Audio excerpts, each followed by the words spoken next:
The Seekers of Yarville had increased activity in the southern areas of the city, drawing the attention of the Wizards' Council. Both had sent requests for wizards to investigate these activities. The information gathered told of ancient crystals with the power to activate a relic that the Seekers had obtained.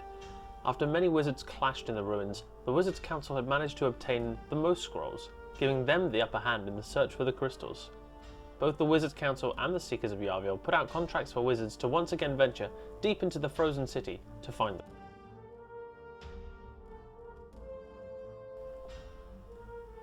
Ancient columns found in the temples and gardens all over Felsted had become battlegrounds. The elementalists Croker and Tubbs fought Malcolm Riddendale the Elementalist in a ruined temple. The frogmen suffered many losses, but managed to collect some crystals. Regardless, both recovered an equal amount for their employers. Steve the Necromancer fought Timbus the Elementalist along an avenue deep in Felstad. The encounter was ended prematurely with the arrival of a white gorilla. Timbus succeeded in the quest for the Wizards' Council. Pep the Wizard clashed with Drago the Elementalist in the Magic Quarter. The Ratmen, using potions brewed by their own claws, had the upper hand on their rivals, and Pep recovered the most crystals for the Seekers of Yarville. The Soothsayer Fatan faced the Enchanter Esmeralda in the Merchant District. Many things met their end while trying to recover the crystals from the columns. Fatan made good on his contract with the Seekers of Yarville. The Necromancer Nyarlathotep challenged the Enchanter Dwarf Runelord Ingvar Ironbrow in the Magic Quarter. The Dwarf Enchanter slain many of his enemies, giving him the advantage. Dwarf Lord Ingvar Ironbrow made good on the contract for the Wizards' Council. The Summoner Fargarth the Moondriven clashed with an unknown Thaumaturge in a desecrated mausoleum. The appearance of a werewolf amongst the battle had obscured much of this account. The unknown Thaumaturge did, however, claim a victory for the Wizards' Council. Slag the Witch clashed with James the Elementalist in a ruined temple.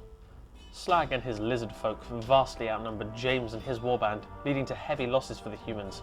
Slag recovered the most crystals for the Seekers of Yarville.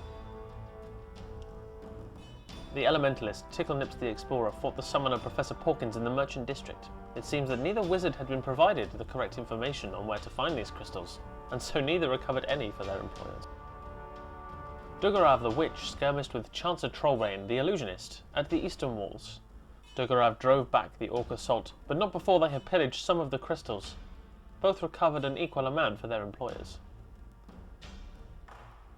Simon the Necromancer challenged the witch Nilrem in the Northern Merchant Quarter. Despite Simon's captain slaying many of the aggressive creatures in the newly thawed Merchant Quarter, both recovered an equal amount for their employers. The summoner Gridin the Barbarian fought a mysterious witch in one of the city's many temples. Though using explosive flasks, magical wars and summoned creatures, neither wizard recovered more than the other. Samson the Enchanter fought the witch Waldo the Weird in a ruined temple. The two inexperienced wizards learnt many lessons in their first outings into the city. Waldo the Weird recovered the most crystals for the Wizard Council. Einar the Elementalist skirmished with Tiberius the Necromancer at the Magic Quarter. Tiberius' apprentice died, killed by an explosive cocktail. Despite this, each wizard claimed an equal amount of the crystals.